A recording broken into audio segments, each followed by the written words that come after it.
Perfecto. Buenas noches a todos. Vamos a continuar con las clases del bimestre intensivo. El día de hoy nos toca tocar el tema de ventilación mecánica no invasiva y alto flujo.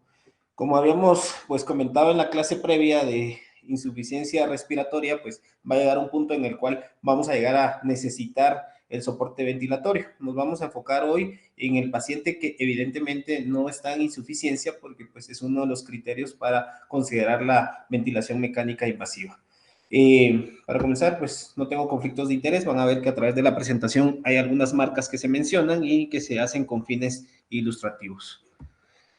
Los objetivos de esta charla es comentar las generalidades, indicaciones y algunos casos clínicos de alto flujo, de ventilación mecánica no invasiva, algoritmos de manejo de dichas intervenciones. Vamos a presentar un caso clínico de un fracaso o una falla de ventilación no invasiva y por último algunos estudios que van a ir enfocados en PARS o en síndrome de dificultad respiratoria aguda. Para comenzar, vamos a tocar el tema de terapia de alto flujo. Realmente, pues, hasta los años en los cuales estaba haciendo la residencia de pediatría, pues realmente era un dispositivo que se utilizaba muy poco y que a través de los años fue tomando mayor relevancia y que definitivamente en la pandemia cobró mayor realce debido a su alta utilización y pues también al alto éxito que tuvo. Para considerar los dispositivos de alto flujo se requieren que tengan tres características principales. Primero, que nos puedan dar un FiO2 que evidentemente va a partir del 21% hasta el 100%, que tenga un flujo, que el flujo va a ser definido de acuerdo al peso del paciente. En pacientes menores de 12 kilogramos, en alguna literatura mencionan 10 kilos, pero de manera general, en menores de 12 kilos debe ser de 2 litros por cada kilogramo de peso.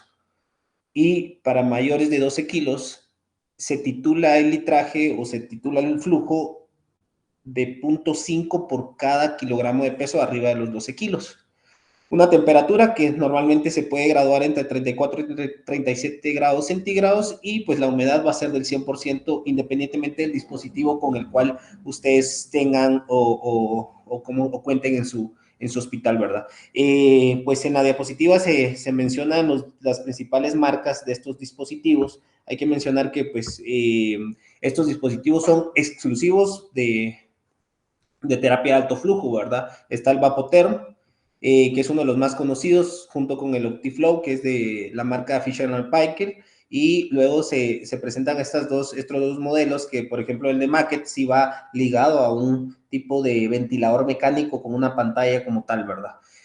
La ventaja de estos dispositivos es que estos pueden ser utilizados en la sala de urgencias o emergencias y en encamamiento o en pisos, ¿verdad? Entonces, pues tenemos esa gran ventaja de que son dispositivos que no van a ser circunscritos a una unidad de cuidados intensivos y que evidentemente pueden ser utilizados en estas otras áreas que van a disminuir la cantidad de pacientes que lleguen a los intensivos. Hay algunos mecanismos por los cuales mejoran la oxigenación. Vamos a ir comentando cada uno de ellos. El principal es que reduce el espacio muerto nasofaringio, es la cantidad de aire que se encuentra en la vía aérea extratorácica. Evidentemente, entre el paciente sea más pequeño, ese volumen de espacio muerto nasofaringio va a ser mayor, llegando a 3 ml por kilo en recién nacidos, en comparación de 0.8 ml en un adulto. Esto hace que se disminuya la reinhalación de CO2 que se produce a nivel de este espacio nasofaringio y aumenta el volumen, evidentemente, o la concentración de oxígeno. Hay una reducción del gasto metabólico. Si se recuerdan, pues en la clase anterior, pues habíamos mencionado que solamente el hecho de respirar consume entre un 40 y un 50% de la tasa metabólica basal de un paciente. Entonces, pues el hecho de que disminuya la dificultad respiratoria va a reducir el gasto metabólico. Va a aumentar la inductancia inspiratoria, es decir, que el flujo inspiratorio va a ser mayor del fisiológico y eso es lo que permite al final mejorar la dificultad respiratoria del paciente y hay un efecto sostenido en la vía aérea del paciente. Y aquí lo recalco. ¿Por qué razón? Porque esta es uno de los principales mecanismos de acción del alto flujo, el lavado de ese espacio muerto en la cavidad nasofaringea y el aumento de la inductancia inspiratoria.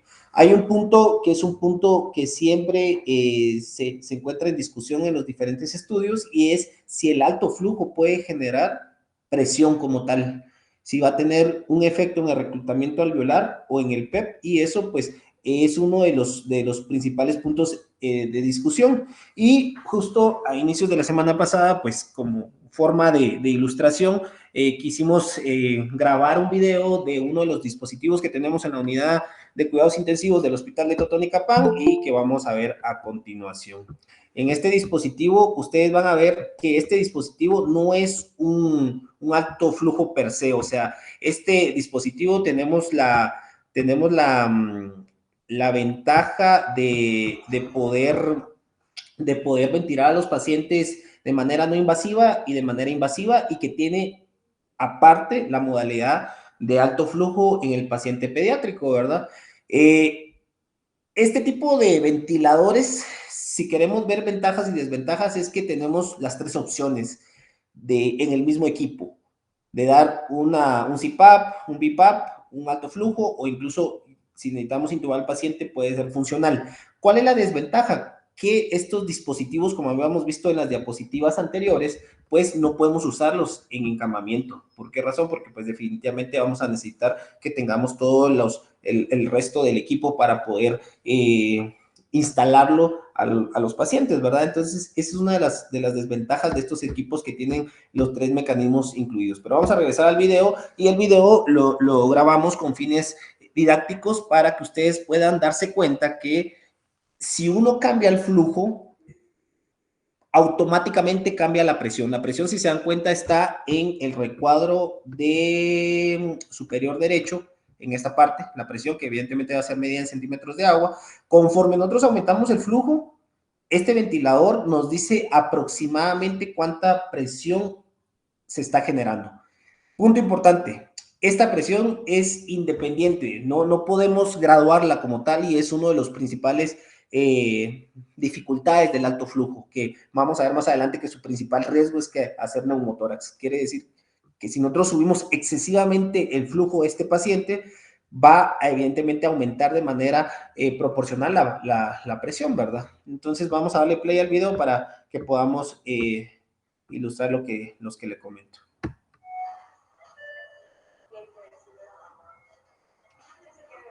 Ahí si se dan cuenta, pues vamos aumentando el flujo y vean cómo aumenta la presión de 13 centímetros de agua, automáticamente la presión se dispara, llegando hasta entre 20 y 22 centímetros de agua. Entonces, pues este es un punto importante del alto flujo, que la presión realmente va a ser independiente como tal, y no la podemos como graduar, si quieren verlo así, y no todos los dispositivos de alto flujo tienen esta característica en donde podamos ver la presión como tal, ¿sí? Bueno, para seguir, indicaciones, pues las principales son las que están descritas en negrita. Los primeros estudios de alto flujo fueron hechos en pacientes con bronquiolitis y posteriormente en pacientes posoperados de cirugía cardíaca, en los cuales se vio que el confort del paciente hacía de que fuera más exitosa este tipo de terapia. Pero pues como les comentaba, a partir de la pandemia pues ya se fue utilizando en otras patologías, principalmente patologías pulmonares, pero también se puede utilizar en pacientes inmunocomprometidos con algún tipo de malasia severa, o en pacientes con crisis asmática, que también se utiliza. Recordemos que el alto flujo fue diseñado o fue utilizado inicialmente en adulto y posteriormente fue traspolado y utilizado en adolescentes y niños, en donde pues se vieron las mismas, la misma tasa de éxito en su utilización. Algo bien importante que tenemos que mencionar es que el alto flujo no está indicado para pacientes que tengan una insuficiencia de tipo 2, que si se recuerda, pues las insuficiencias de tipo 2 son las que se caracterizan por CO2 elevados, por hipercapnia severa. Y eso lo vamos a ver más adelante, porque es que este tipo de dispositivos no ayudan a barrer CO2 como tal.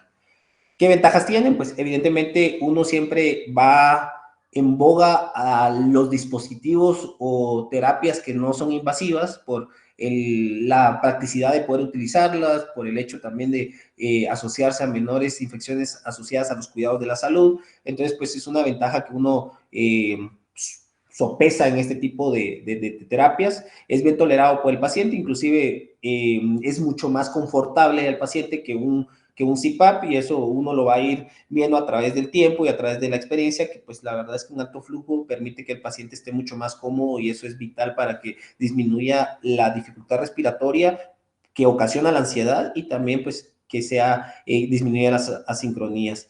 Permite al paciente comer, recibir medicamentos por vía oral, o inclusive si es un niño más grande, hablar y pues evidentemente estar con sus papás para tener un confort más adecuado. Aporta altas concentraciones de oxígeno. Si se dieron cuenta, pues hay 3 parámetros y uno de ellos es el FIO2, que podemos llevarlo hasta el 100%, entonces esa es una de las ventajas. Y pues la otra es que es sencillo y fácil de aplicar. La verdad es que no requiere tanto entrenamiento para poder enseñarlo tanto a enfermería como a técnicos de terapia respiratoria.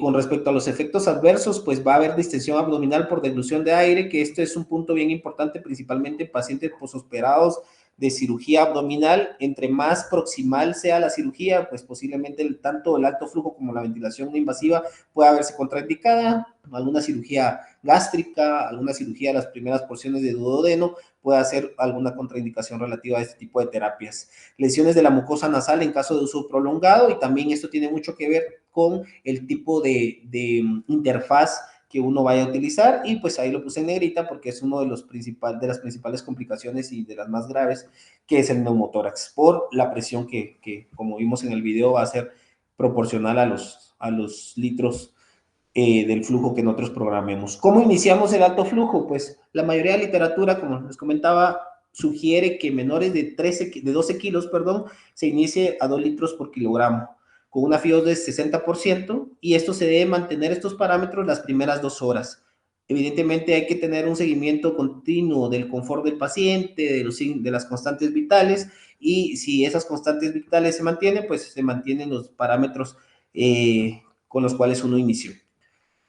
Posteriormente, según la evolución, se va a disminuir primero la FIO2 y posteriormente se disminuye el flujo. Esto generalmente sucede entre las primeras 12 y 24 horas, siempre y cuando ha tolerado el paciente, y siempre y cuando el resto de evaluación, tanto clínica, radiológica como gasométrica, vaya a la mejoría.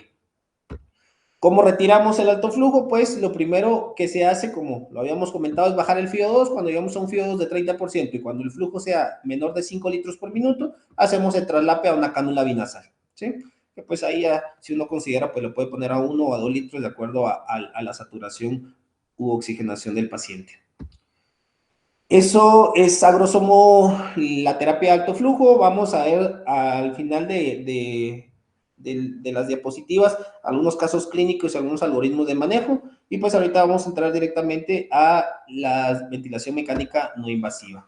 Hay algunas consideraciones importantes de la ventilación mecánica no invasiva. Antes de entrar a esto, tengo que hacer la acotación que muchas veces utilizamos la no invasiva como una forma de rescate, como una forma de evitarnos, o una forma de no llegar a intubar al paciente. Y en ese punto creo que el principal problema que tenemos nosotros como clínicos es poder saber en qué momento la ventilación no invasiva, más que un rescate, va a ocasionar un retraso en el tiempo del inicio de la ventilación invasiva o de intubar al paciente, ¿verdad? Entonces hay que saber que la ventilación al final es un arte, y que va a depender mucho de, evidentemente, la experiencia, de los conocimientos de fisiología respiratoria, pero también del seguimiento continuo del paciente, del hecho de estar siempre viendo la tendencia de signos vitales, de parámetros gasométricos, y evidentemente pues de parámetros radiológicos, si así sucediera, ¿verdad? El caso. En cuanto al hablar directamente de las consideraciones que tenemos que tomar en cuenta de la ventilación no invasiva, hay 4 puntos que se resaltan, ¿verdad? Lo primero es la función glótica. ¿Qué significa esto? Que el paciente debe tener una glotis competente. Segundo, que la vía aérea sea permeable. Si hay algún tipo de obstrucción a nivel de la nasofaringe, de las fosas nasales, pues evidentemente va a ocasionar una mala adaptación o mala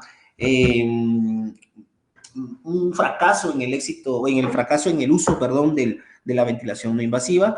Hay que tomar en cuenta algo que pues justo hablábamos hoy con un colega de las interacciones cardiopulmonares, que pues espero que en algún momento se nos dé la oportunidad de hablar de este tema tan importante y que pues nos hace entender el por qué razón cuando uno intuba a un paciente hay un deterioro como tal de la hemodinamia completa, y pues eso va mucho en relación a algún tipo de cambios que suceden en el cuerpo y en el sistema cardiovascular cuando intuba a un paciente y cuando lo somete a una ventilación mecánica con presión positiva, pero pues no es el punto de esta presentación, pero es algo importante que tenemos que siempre tener en cuenta, y pues evidentemente la lesión pulmonar que va a ser asociada a la ventilación mecánica. Hay que recordar que evidentemente la ventilación mecánica no invasiva es una ventilación a presión positiva, quiere decir que es antifisiológica y que comparte los mismos principios que la ventilación invasiva. La única diferencia, evidentemente, es tener un tubo orotraqueal o una traqueostomía, pero realmente todas las demás lesiones pulmonares y efectos cardiovasculares van a ser los mismos, ¿verdad? ¿Cuáles son las diferencias más importantes de la no invasiva versus la invasiva? Pues primero que va a haber fugas inherentes, es decir, que el paciente por el simple hecho de tener la boca abierta va a ocasionar que tenga una fuga que va a ser hasta cierto punto tolerable en la no invasiva. Segundo, lo que habíamos comentado, que comparten este punto con el alto flujo, que es la distensión gástrica. Número 3, el riesgo de aspiración, porque evidentemente el hecho que se distienda la cámara gástrica y que la glotis esté abierta, para decirlo así, con cada inspiración, puede aumentar el riesgo de que el paciente vomite y que broncoaspire. Y número 4, que va a haber una reinhalación de CO2, que ahí lo puse con asterisco porque pues realmente esto no es uno de los puntos más relevantes. Esta diapositiva es de las más importantes, creo yo, para poder entender las diferencias entre el CPAP y algo que conocemos como BiPAP. Cada uno de los ventiladores van a tener diferentes modalidades en cuanto a nombres, y eso va mucho en relación a las marcas de los ventiladores, pero comparten los mismos principios de las modalidades. Y se lo comento porque muchas veces cuando le decimos una modalidad BiPAP es igual a tener un CPAP con presión soporte, o se puede también en algunos ventiladores conocer como una ventilación mecánica no invasiva. En algunos otros se puede ver también como una presión control como tal, pero al final todos comparten los mismos principios fisiológicos, ¿verdad? Y en esta diapositiva pues hacen comparación de cómo es una respiración espontánea, cómo es una ventilación en CPAP y cómo es una ventilación en una modalidad BiPAP. Nos vamos a centrar primero en la espontánea. Recuerden que la espontánea es una ventilación a presión negativa, una presión negativa que es generada por el diafragma y que va a permitir que cambie el gradiente entre la presión atmosférica y la presión que está dentro de los pulmones, y eso va a llevar a que el aire entre a los alvéolos, ¿verdad? Y es una presión que siempre va a ser con presión negativa, ¿verdad?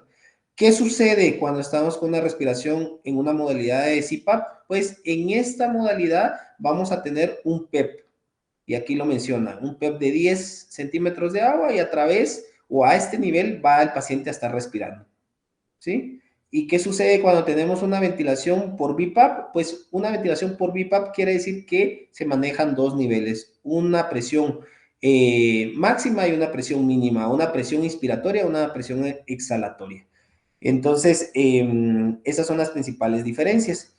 ¿Qué indicaciones tenemos de ventilación no invasiva? Pues evidentemente los pacientes crónicos con patologías pulmonares, algunas enfermedades neuromusculares que van a afectar el centro respiratorio o el control o la fuerza de los músculos respiratorios principalmente.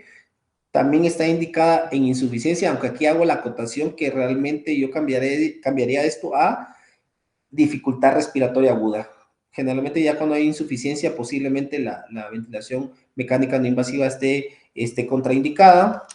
El paciente con edema agudo del pulmón, principalmente el no cardiogénico, ejemplo más claro, el paciente que tenga algún cuadro de enfermedad renal crónica y con edema pulmonar, posiblemente una ventilación no invasiva va a ser la idónea para este tipo de pacientes. Fibrosis quística, obstrucción de la vía aérea superior, ¿como qué tipo? Pues el estridor que sucede después de una extubación, o pues incluso en algún caso de un CRUP, posiblemente puede ser una de las mejores opciones. Dejé en negrita el síndrome de dificultad respiratoria aguda y procesos restrictivos pulmonares, porque estos procesos nos traduce en una ocupación alveolar, quiere decir que hay algo dentro del alveolo y ahí sí necesariamente vamos a necesitar presión, y por eso es que este tipo de pacientes se van a ver más beneficiados con presión positiva en comparación a un alto flujo, y pues también se ha utilizado mucho en el retiro de la ventilación mecánica, en ese destete del paciente. Criterios de exclusión, evidentemente, pues todo paciente que esté en inestabilidad hemodinámica, no se diga paro cardiorrespiratorio, una incapacidad para proteger la vía aérea, y es uno de los principales puntos que necesita la no invasiva, es que el paciente esté cooperador y que tenga competencia de la vía aérea y del centro respiratorio como tal, que no hayan tantas secreciones por el hecho de que va a obstruir la vía aérea, que el paciente no esté cooperando o que lo agite más la presión positiva, y pues imposibilidad de colocar máscara. ¿En qué tipo de pacientes sucede esto? Pues en el paciente que tenga algún defecto como un labio paladar hendido, y cirugía reciente de vía aérea o gástrica, que eso ya lo habíamos mencionado en el alto flujo. Hay algunas modalidades que son las más comunes, que es lo que les comentaba, que va a variar el nombre de acuerdo al ventilador, pero generalmente van a encontrar 3 tipos de modalidades de no invasiva: la que es por presión soporte, un CPAP puro y un BiPAP, que se conoce como un bilevel, que eso lo vamos a ver en las diapositivas que siguen. Entonces, vamos a comenzar con el CPAP, que el CPAP pues es una terapia que administra una mezcla de aire y de oxígeno que ya está calentada y humidificada previamente, y que genera una presión positiva, y de ahí viene el nombre, una presión positiva continua de la vía aérea a través de una interfaz que es la que uno decide utilizar, ¿verdad? Es importante siempre que la interfaz sea de un tamaño correcto para mantener un sellado adecuado y disminuir las fugas que se puedan producir. Las cánulas nasales cortas o la máscara nasal, la mayoría de veces son las mejores interfaces para poder utilizar en el CPAP, y el CPAP se puede utilizar principalmente en síndrome de dificultad respiratoria, que esto es circunscrito al neonato, y que ahí es la población en la cual se empezó a desarrollar el CPAP. Esta diapositiva me gusta porque pues al final define cómo es que a través de un CPAP podemos ir viendo una mejoría en el reclutamiento alveolar y una mejoría en la capacidad residual funcional, que al final es la principal capacidad que mejora el CPAP. Y si recordamos un poquito de la fisiología, pues la capacidad residual funcional está compuesta ¿de qué? Del volumen de reserva inspiratoria y de esa cantidad de aire que no sale en los pulmones, que es el volumen residual. Entonces, el CPAP lo que aún mejora directamente es esa capacidad residual funcional a través de el reclutamiento alveolar, como se puede ver en la imagen. Pero también mejora la hidratación de las vías respiratorias durante esa presión que genera el CPAP, pues va a haber una presión distendida continua en todo el ciclo respiratorio, y el hecho que se administre una mezcla de gas que va a estar calentada y humidificada, pues mejora la hidratación de las vías aéreas y mejora el movimiento mucociliar, que eso es algo bien importante también. Hay una variante del CPAP que si en algún momento, yo no sé si todavía ustedes lo siguen usando en el área de neonatos, pero hay algunos CPAP de burbuja que incluso se pueden hacer de manera hechiza, por decirlo así, o improvisada, que pues es introducir el tubo a través de un recipiente que está marcado por centímetros de agua y que está lleno de líquido, que eso se puede hacer en situaciones en las cuales no tengamos dispositivos como el que estamos viendo, ¿verdad? Que es un CPAP de burbuja de Fisher Paykel, y que este tipo de CPAP, la ventaja que tiene con respecto al CPAP puro, para decirlo así, es esto, que genera pequeñas oscilaciones que producen vibraciones similares, escúchese bien, al alto flujo, a la alta frecuencia, perdón. Y estas pequeñas oscilaciones que va a producir el CPAP de burbuja va a ayudarnos a mejorar el intercambio de CO2.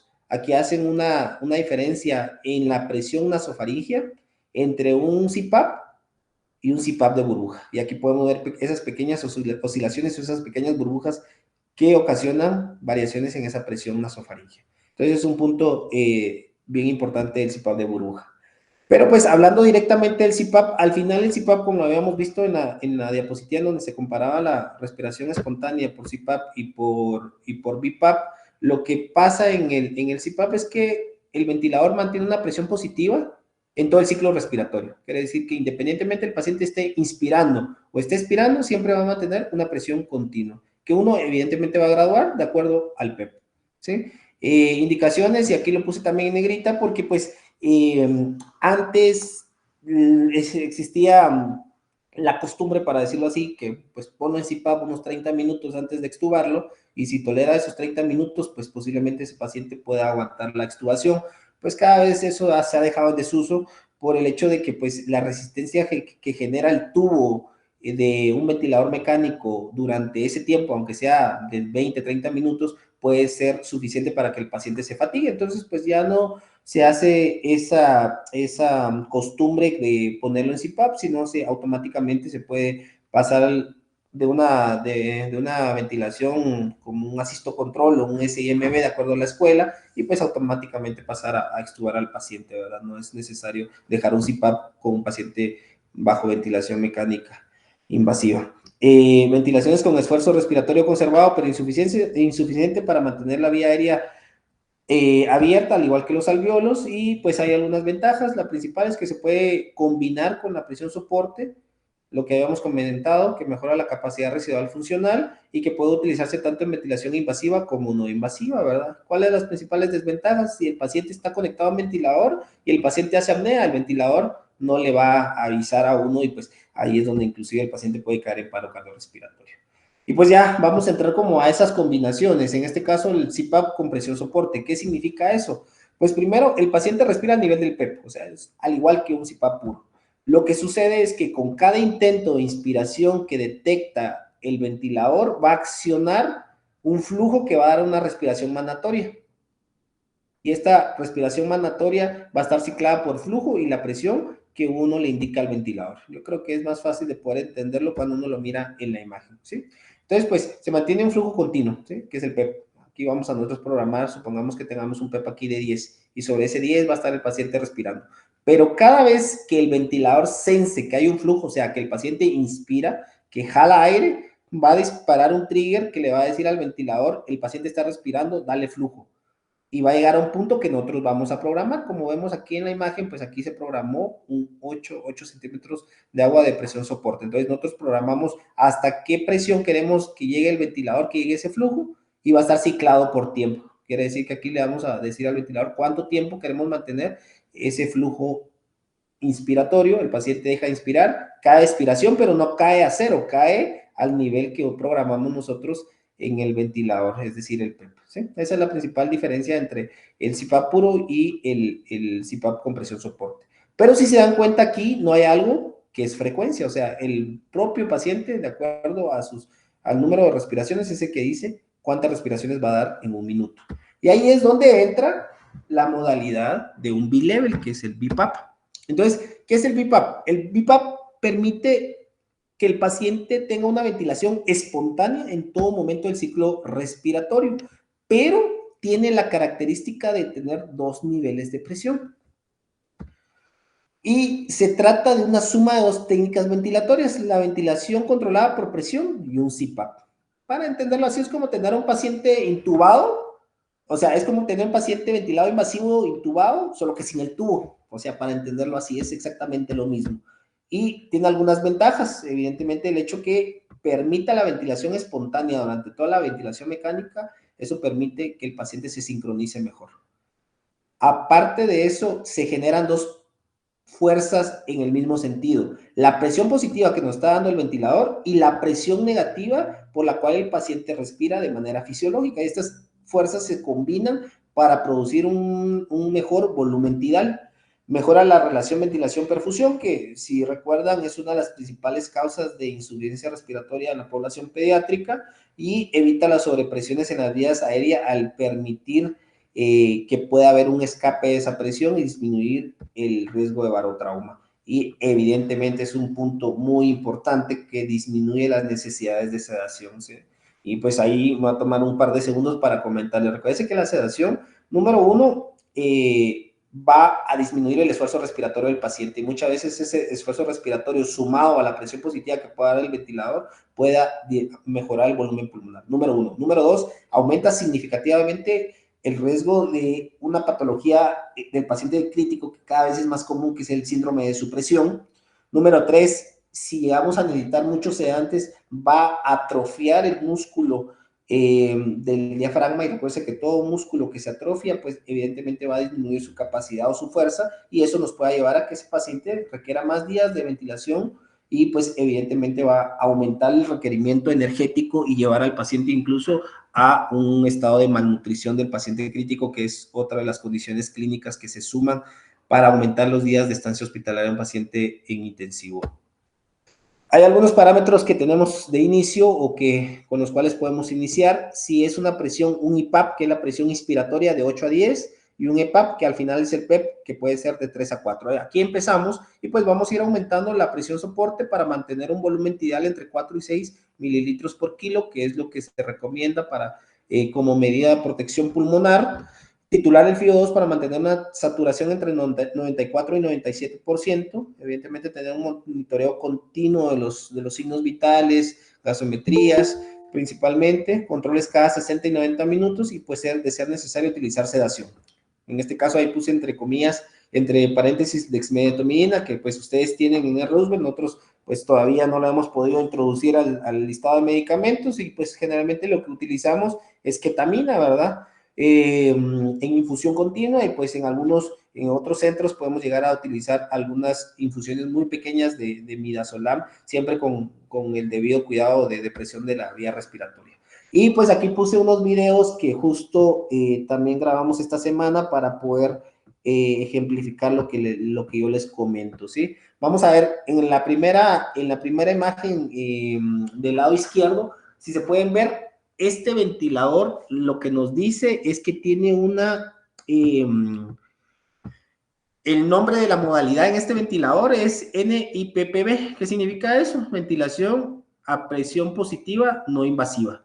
Pero si se dan cuenta, tiene las características de tener una presión, un IPAP, que es una presión máxima, una presión inspiratoria, y el PEP, que es el EPAP.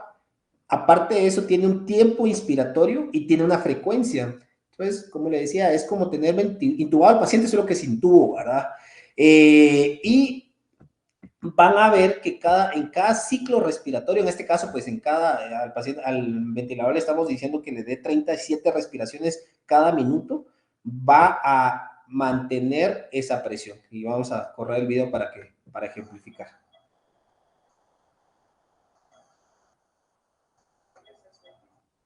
Entonces, si se dan cuenta, los lazos que ven ahí, el de arriba es de presión, el de abajo es el de flujo, y el último es el de volumen. Entonces, tienen los mismos lazos que un paciente intubado como tal, y el siguiente video está enfocado en solamente la presión, ¿verdad?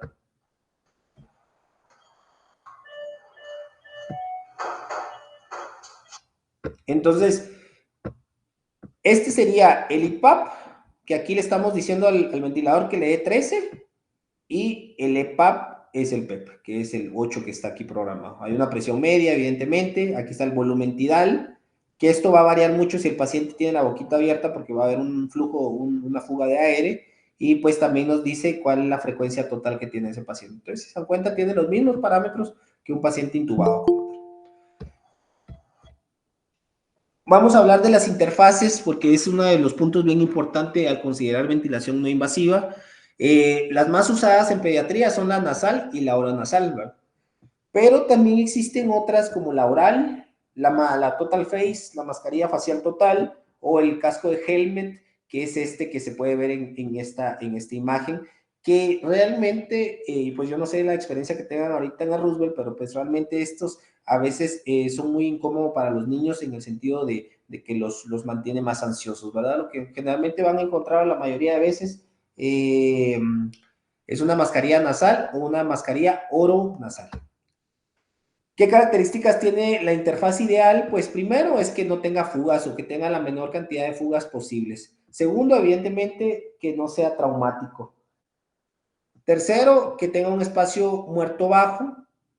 Cuarto, que haya una baja resistencia al flujo del aire, que sea económico y que sea fácil de poder asegurar. Esas son las características que deben tener las interfaces que decidamos usar. Y estos son 3 estudios diferentes que comparan diferentes interfaces, una nasal versus una oronasal, que son las más comunes en pediatría, y si se dan cuenta aquí no hay evidencia de que una sea mejor que otra. Posiblemente la oronasal es mejor tolerada desde el punto de vista de confort del paciente, pero desde el punto de vista de eficacia clínica, tanto la nasal como la oronasal son exactamente iguales de eficaces. En cuanto a las fugas aéreas, pues hay que tomar en cuenta que estas fugas aéreas nos van a disminuir tanto la fracción inspirada de oxígeno como el volumen tidal y va a aumentar las asincronías. Entonces, pues siempre tenemos que tener una interfaz que se pueda ajustar fácilmente, tener un ventilador que, pues esto sí tenemos que ver si el equipo con el cual estamos dando la no invasiva tiene una compensación de fuga, y si no fuera así, pues siempre hay que valorar cambiar el modo ventilatorio. Esto resume cada una de las características de las 3 terapias. Pues yo creo que no me voy a detener tanto en esto porque pues es exactamente lo que hemos ido viendo a través de la presentación, solo que está resumido en esta diapositiva. Hay algunos factores que evidentemente determinan el éxito de una ventilación mecánica no invasiva. La principal es a qué candidato es el que elegimos meter a una no invasiva, qué interfaz decidimos utilizar, la comodidad que va ligada directamente al tipo de interfaz que usemos, la experiencia del equipo, que esto es bien importante, las unidades a donde vayan siempre capaciten, y cuando digo equipo no me refiero solamente al equipo de médicos, sino también al equipo de enfermería, porque muchos de los hospitales departamentales o incluso aquí en Guatemala, tanto en la vía privada como en la vía pública, pues las enfermeras son las que se quedan a cargo de los pacientes, ¿verdad? Y que no siempre tenemos a equipo de terapia respiratoria que nos puedan echar la mano en poder evaluar todos estos factores de la ventilación mecánica, ¿verdad? La configuración del ventilador, evidentemente, y pues que tenga respuesta a los problemas que se presenten, ¿verdad? Pues entramos a la parte de algoritmos y estudios que se han hecho en los últimos años de ventilación no invasiva y alto flujo. Me voy a centrar ahorita en este algoritmo que realmente resume mucho de nuestras conductas en el intensivo, y pues si se dan cuenta aquí, lo primero es si el paciente tiene signos y síntomas de dificultad respiratoria y no necesita inmediatamente la intubación y no se contraindica la ventilación no invasiva, pues tenemos dos escenarios. El paciente que está en una falla respiratoria tipo 1, que se caracteriza por hipoxemia, y el paciente que está en una falla respiratoria tipo 2, que es el que se caracteriza por hipercapnia. Entonces, hasta este punto, más que la clínica, también necesitamos que una gasometría arterial, ¿sí? Porque eso nos va a hacer la diferencia si está hipoxémico o si está acidótico respiratorio. Si el paciente está hipoxémico, tenemos 2 opciones a utilizar, o un alto flujo o un CPAP. Pero si el paciente está con acidosis respiratoria, ese paciente evidentemente tenemos que meterlo de una vez a una ventilación de modalidad BiPAP. No vamos a poner a un paciente con hipercapnia a un alto flujo porque seguramente nos va a fallar. Aquí están las interfaces que se recomiendan para cada uno, y si se dan cuenta están los parámetros iniciales, y aquí no me voy a centrar tanto porque eso ya lo vimos, sino me voy a centrar principalmente en los parámetros máximos, porque de pronto a uno le toca llegar a ver a un paciente en CPAP con dificultad respiratoria y un PEP en 15, o un paciente con un BiPAP y un PEP que va en 12, ¿verdad? Y automáticamente ahí dice uno, no, pues ese paciente tiene una falla en la ventilación no invasiva solo por parámetros ventilatorios, ¿verdad? Y ahí te mencionan que lo máximo de parámetros como tal es en un CPAP no más de 8 a 10 de PEP, y en un BiPAP de 10 a 15 en la presión soporte y de 6 a 10 en el PEP.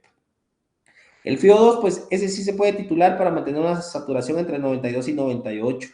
Y hay que iniciar los parámetros más bajos y aumentar conforme el paciente vaya tolerando o conforme vayan los datos de dificultad respiratoria, ¿verdad?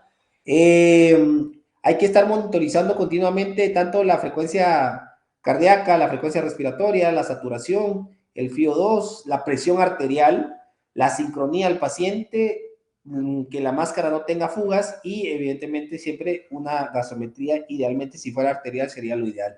Y aquí viene una parte bien importante, evaluar continuamente cada 30, 60, 90 y 120 minutos la eficacia de nuestra ventilación no invasiva. Si es exitosa, pues continuamos, y si fracasa, pues inmediatamente la ventilación la ventilación mecánica invasiva. Entonces, vuelvo a recordar, parámetros máximos, ¿sí? Vamos a ver un caso clínico. Este paciente se encuentra en modalidad de BIPAP, dijimos que no más de 10 a 15 en presión soporte y no más de 6 a 10 en PEP. Un paciente con un paciente de 2 meses que se le aisló en el panel respiratorio un virus sincitial. Y vamos a ver, esta es la clínica.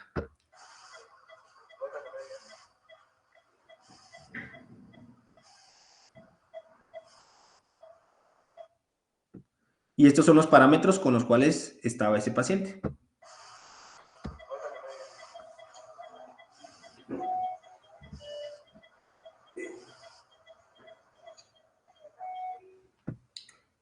Entonces, vamos a detenernos un poco en la parte clínica. Aquí me faltó poner el monitor, que eso creo que fallé en esa parte porque también es importante ver eso. Pero vamos a lo clínico. En lo clínico, si se dan cuenta, ese paciente, si son muy detallistas, van a ver que tiene cianosis peribucal, ¿sí? Con 40 de FIO2. Número 2, tiene no solamente el tiraje subcostal, sino empieza a tener discreta disociación toracoabdominal y el aleteo nasal realmente es muy leve. Creo que no, el video no hace, no se logra diferenciar bastante bien, pero la disociación toracoabdominal que se empieza a observar es muy discreta, ¿verdad? Pero centrémonos en el ventilador. ¿Qué sucede? Dijimos que los parámetros máximos deben ir de 10 a 15 y de 6 a 10 de PEP. Si se dan cuenta, este paciente está rozando, para decirlo así, esos parámetros máximos. Y si a pesar de tener esos parámetros máximos en ventilación no invasiva, aunado a la clínica del paciente que evidentemente tiene dificultad respiratoria, este paciente tiene un fracaso en la ventilación no invasiva y necesitamos intubarlo, ¿verdad? Y pues uno como médico siempre quiere tener escalas, o sea, porque muchas veces pues la evaluación puede ser muy subjetiva, ¿verdad? Entonces, pues, ¿qué escalas o qué índices existen para poder predecir el éxito de un alto flujo, que es para el cual se usa el índice de ROX?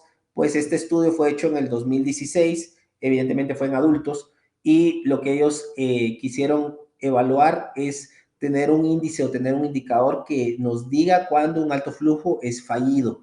Hicieron un estudio observacional prospectivo que incluyó 157 pacientes y posteriormente en el 2019 hicieron uno que incluía alrededor de 550 pacientes y que llevó una duración de 2 años y en el 2021 pues ya publican las actualizaciones del índice como tal y pues mencionan que un índice de ROX mayor de 4.88 puede ser traducido como que el paciente no necesite intubación.